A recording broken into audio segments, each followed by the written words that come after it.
Assalamualaikum warahmatullahi wabarakatuh. Pemirsa Gapai Kemuliaan yang dirahmati Allah, apa kabar Anda hari ini? Semoga Anda senantiasa sehat dan selalu berada dalam lindungan Allah Subhanahu wa taala. Amin ya rabbal alamin. Senang sekali hari ini saya Meladia Rahma kembali hadir menjumpai Anda dalam program kesayangan kita Gapai Kemuliaan. Selama 30 menit ke depan, insya Allah kita akan membahas dan menjawab berbagai masalah sehari-hari terkait tazkiyatun nafs atau menjaga dan mengelola hati sekaligus jiwa. Seperti biasa saya tidak sendirian, sudah hadir bersama saya di studio. Ada Ustadz kita semua, kita sambut Ustadz Hilman Fauzi. Assalamualaikum Hilman. Waalaikumsalam warahmatullahi wabarakatuh. Sehat, Alhamdulillah ini. Sehat walafiat. Semoga senantiasa sehat ya. Amin. Jadi setiap pagi tuh kita bisa seger lihat Ahilman ya, bisa mendapatkan pencerahan rohani gitu ya, atau mungkin mendapatkan solusi dari berbagai macam permasalahan yang mungkin sedang dihadapi ya. Insya Allah nanti bisa memberikan manfaat juga bagi pemirsa. Amin. Terima kasih Ahilman sudah hadir. Dan bagi Anda pemirsa yang juga memiliki pertanyaan, Anda bisa mengirimkan pertanyaan Anda baik berupa pesan teks maupun dalam bentuk video melalui nomor WhatsApp yang tertera di layar kaca. Anda juga berkesempatan untuk bertanya langsung pada Ustadz Hilman melalui sambungan Zoom yang nanti secara teknis akan ditentukan oleh tim Gapai Kemuliaan langsung. Bahasannya hari ini temanya nano-nano ya. Yeah. Jadi gado-gado, campur-campur. Tapi menarik sekali. Kalau sama Ahilman ini saya rasa paling menyenangkan ya, paling seru tuh ngobrolin soal hati ya. Kadang-kadang tuh aduh, kalau ada kita tuh lagi pusing, lagi stres, banyak masalah, lagi sedih. Kalau nonton tausiahnya Ahilman tuh siapa tahu bisa jadi cheers gitu ya. Amin, di hati. Amin. amin. Nah, pertanyaannya masih berkaitan soal itu Ahilman. Jadi Yeah. kalau misalnya kita semua dalam kondisi lagi stres, lagi sedih gitu ya, kita kan memang pengennya menghadirkan Allah ya dalam kondisi yang mungkin nggak mengenakan hati ini. Tapi kadang-kadang Ahilman kan tidak mudah juga gitu loh untuk bisa langsung lagi sedih gitu kita langsung ingat Allah, minta pertolongan Allah. Tidak semuanya Yeah. bisa langsung turning point-nya bisa langsung cepat itu Yeah. gitu. Nah, bagaimana kemudian bisa menghadirkan Allah, kita bisa ketika dalam kondisi nggak enak tuh kita bisa langsung, oke, kita harus balik ke Allah deh ini. Silakan Ahilman. Iya, bismillahirrahmanirrahim. Alhamdulillahirabbil alamin. Allahumma sholli ala sayyidina Muhammadin sallallahu alaihi wasallam wa ala alihi wa sahbihi ajma'in. Amma ba'du. Bagaimana caranya menghadirkan Allah dalam setiap rangkaian kehidupan yang kita jalani? Tentu yang pertama yang paling mendasari kita adalah harus yakin ke Allah. Yakin ke Allah tuh artinya apa? Yakin bahwa kita hidup pun hari ini karena Allah. Kita bisa menjalani hari-hari dengan segala kebaikannya pun juga dari Allah. Nah, saya kira itu yang perlu ditanamkan di dalam hati kita. Sampai pada titik bahwa pentingnya kita mengabdi kepada Allah. Allah tuh menciptakan manusia tugasnya dua. Satu, sebagai khalifatullah. Yang kedua, sebagai ibadullah. Satu, sebagai khalifahnya Allah, artinya dia orang yang diberikan amanah dengan segala macam nikmat yang diberikan sehingga dia harus memanfaatkan nikmat itu. Dan ingat, karena kita khalifah berarti kita akan diminta pertanggungjawaban dari apa yang Allah titipkan. Yang kedua, kita ini hambanya Allah, ibadur rahman. Jadi kalau hamba tugasnya apa sih? Mengabdi aja. Sami'na wa ata'na, taat kepada Allah. Wa ma khalaqtul jinna wal insa illa liya'budun. Dan tidak aku ciptakan jin dan manusia kecuali untuk beribadah kepadaku, mengabdi kepadaku. Berarti rumusnya adalah makin kita mengabdi ke Allah, makin kita menyembah kepada Allah, makin kita bisa menghadirkan Allah dalam hidup kita. Apa prakteknya? Takwa. Apa itu takwa? Menjalankan perintah Allah, meninggalkan larangan Allah. Di situ dulu.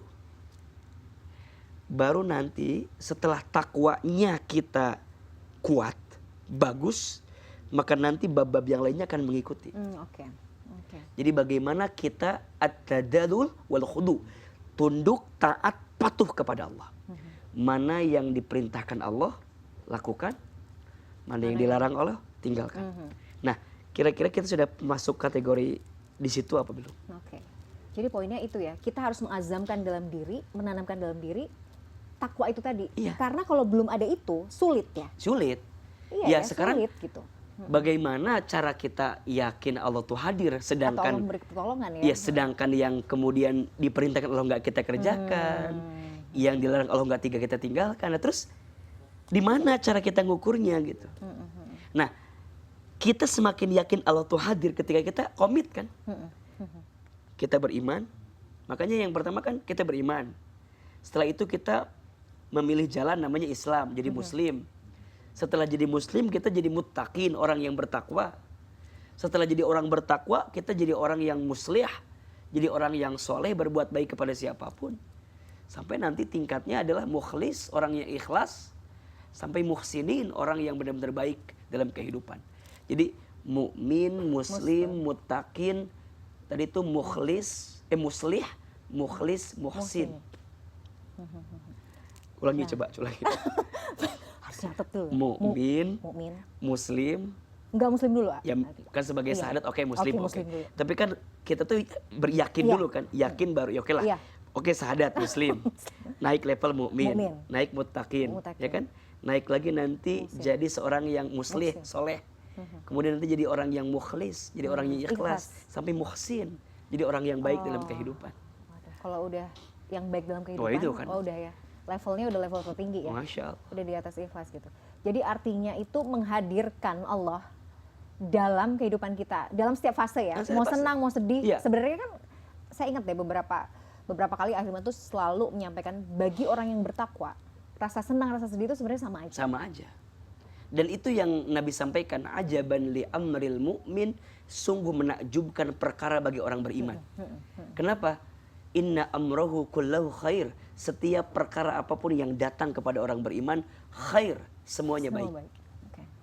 Ketika dikasih nikmat, dia bersyukur, karena itu baik baginya. Ketika dia kasih ujian, dia bersabar, karena itu juga baik baginya. Jadi dua-duanya adalah kebaikan yang perlu kita pahami begitu. Jadi kalau misalnya kita dikasih sesuatu yang nggak enak, kita masih ngedumel, masih banyak ngeluh, itu berarti ada yang salah nih. Belum melihat di level itu ya. Betul. Bahwa belum melihat bahwa Allah yang apapun yang Allah kasih itu khair, baik gitu. Betul. Sekarang saya tanya, kita punya kemauan? Ya. Punya. Allah punya kemauan? Oke. Kemauan siapa yang paling baik? Udah pasti Allah. Allah. Kita rencana punya. Allah punya rencana, pasti punya. Rencana siapa yang paling baik? Pasti rencana Allah. Nah, sayangnya kita Mbak Mila, kadang kita lebih sibuk mengejar apa yang kita mau, tapi kita lupa mengejar apa yang Allah mau. Padahal yang kita mau belum tentu baik menurut pandangan Allah. Tapi yang Allah mau itu sudah pasti baik untuk kehidupan kita. Ibaratnya begini. Kita misalnya minta nih mainan sama orang tua kita, Mbak Mila. Sebut saja misal ya. Kita misalnya main pisau. Celaka kalau kita main. Iya. Maka ujungnya orang tua kita nggak ngasih, ngambil. Nah, dalam konteks kehidupan, betapa banyak yang kita minta kepada Tuhan, kepada Allah. Bagus. Tapi ingat, ketika Allah nggak ngasih atau belum ngasih, jangan bilang Allah nggak hadir dengan kita, tidak. Justru boleh jadi kegagalanmu pada satu hal adalah cara Allah menyelamatkanmu dari satu hal yang tidak baik untuk dirimu. Mbak Mila dekat sama seseorang, saya dekat sama seseorang. Tapi kemudian dengan izinnya Allah memisahkan kita dengan orang itu. Jangan bilang bahwa Allah mematahkan hati saya, tidak. Boleh jadi Allah sengaja menyelesaikan hubunganmu dengan orang itu karena Allah tahu itu bukan yang terbaik untukmu. Nanti Allah gantikan orang lain yang bisa membahagiakan dirimu. Jadi itu tuh bab-bab yang bisa kita pahami kalau kita udah pada level takwa tadi. Selalu berprasangka baik. Prasangka gitu. baik. Masya Allah. Jadi kalau belum tuh berarti kita harus latihan ya. Latihan. Ilmunya ditambah terus. Betul. Ya. Makanya levelnya dinaikin dari Muslim jadi mukmin, jadi muttaqin itu terus kita sampai kita belajar lagi. Ya manusia itu kan punya dua kecenderungan. Fa'alhamaha fujuraha wa taqwaha. Qad aflaha man zakkaha wa qad khaba man dassaha. Maka aku ilhamkan kepada manusia situasi fujur, situasi takwa. Beruntunglah orang yang mensucikannya, merugilah orang yang mengotorinya. Maka kita emang dua sih, kadang taat, kadang maksiat. Dan pilihan itu sebenarnya ada di kita. Ada di kita. Freedom of choice-nya itu sebenarnya itulah yang membedakan kita dengan makhluk Allah yang lain. Makanya sekarang kita mau ngejar yang mana, ngejar taatnya, ngejar maksiatnya. Menarik. Ini nanti kita bahas lagi ya, kita harus jeda dulu. Pemirsa jangan kemana-mana, Gapai Kemuliaan masih akan kembali sesaat lagi.